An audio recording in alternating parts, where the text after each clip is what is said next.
Presiden UMNO Ahmad Zahid Hamidi berkata tindakan bekas adun Kampung Gajah Wan Norashikin Wan Nordin menyertai PAS mungkin kerana mengikut suaminya yang merupakan pemimpin PAS kawasan Tapah.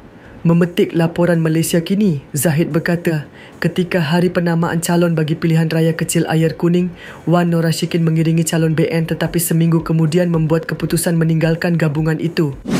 Sewaktu penamaan calon, saya bertemu dengan beliau bersama-sama mengiringi calon BN, tetapi seminggu kemudiannya, beliau ikut suami.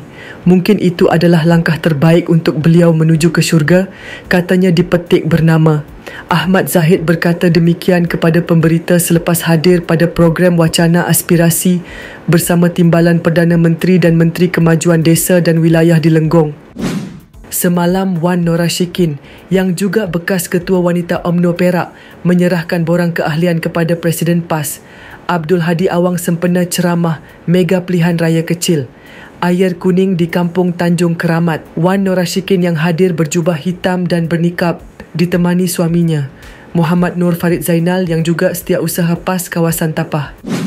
Dalam pada itu, Ahmad Zahid berkata dia kesal dengan kaedah kempen pilihan raya kecil DUN Ayer Kuning yang masih menyentuh isu-isu sensitif termasuk isu kaum, agama dan institusi diraja. Ahmad Zahid yang juga pengerusi BN berkata, kempen seharusnya menumpukan kepada kelebihan parti dan calon, bukan merendah-rendahkan pihak lain. Saya melihat momentum kempen mula memuncak, namun saya sangat tidak berkenan dengan kaedah kempen yang dilakukan kerana ia masih menyentuh perkara yang tidak sepatutnya disentuh, seperti masalah peribadi dan isu yang menjadi titik bengek, katanya mengulas perkembangan kempen PRK DUN Ayer Kuning.